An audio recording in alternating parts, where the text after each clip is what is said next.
Hi everyone. I'm sharing this today as part of my reflections for National Guitar Month.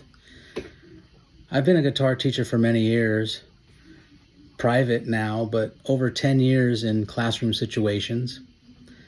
And like many high school guitar teachers, I've seen that something different happens when teenagers pick up their guitars and play together on their own.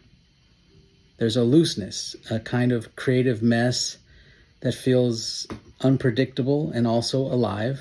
Sometimes they got better, not because of what I taught them, but because of what they figured out together. That experience, in part, led me to pursue a doctoral dissertation at Boston University, where I studied how adolescent guitarists learn outside of school settings. They had no adult voice steering the ship.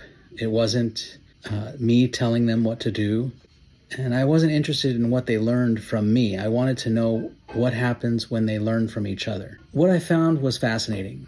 Their communication, their conversations, body language, even their silences revealed patterns in dialectical tension. This kind of back and forth swings between opposing tendencies, like the three main opposing dialectics I found: independence versus interdependence. Their expressions of learning for themselves, opposing learning with each other together. Dialectical tension of innovation versus familiarity, where their communication was for new ideas and new music, as opposed to their talk and their playing of material they already knew. And the third dialectical tension of openness versus guardedness or reservation. Their conversations about ideas, thoughts, then holding back like such ideas or their opinions. These weren't conflicts that they tried to resolve. They were the natural rhythm of their peer learning. And in each pair of dialectic, one discourse usually took the lead, but the other one was always there, shaping the experience from underneath. When I analyzed their interactions, I realized they weren't just learning music, they were also forming identities. And through their peer interactions, they moved in and out of roles like being a friend, coach, musical artist, and being a self-learner.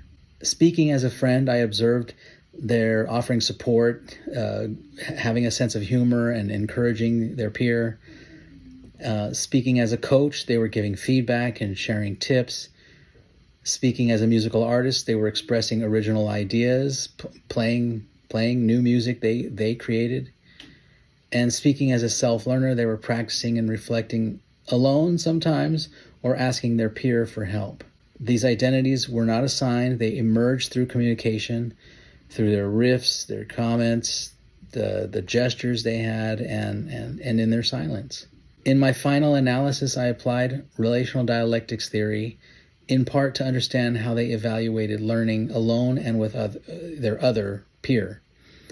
I found a spectrum of communication styles, from self-assessment in solitude, happening only in their mind, and mutual evaluations during their collaborative playing. All of these findings told me that how students talk to themselves and to each other is just as important as how they play. So what does this mean for us as guitar educators? Too often we either control the learning or stand back and let peer learning just happen. Both approaches miss the mark.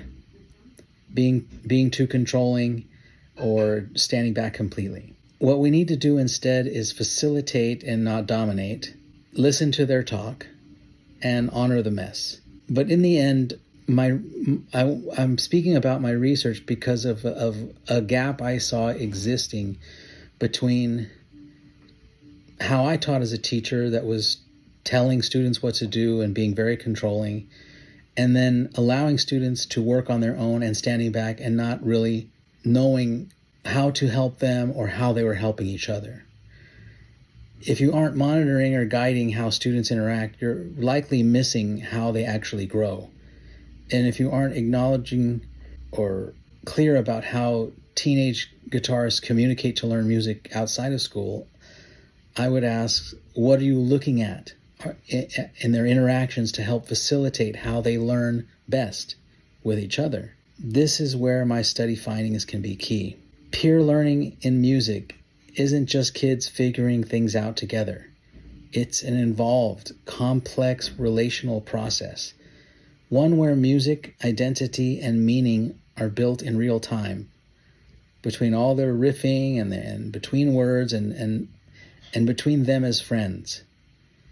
If we guitar teachers want to stay relevant, we may have to stop thinking like instructors and start listening like musicians.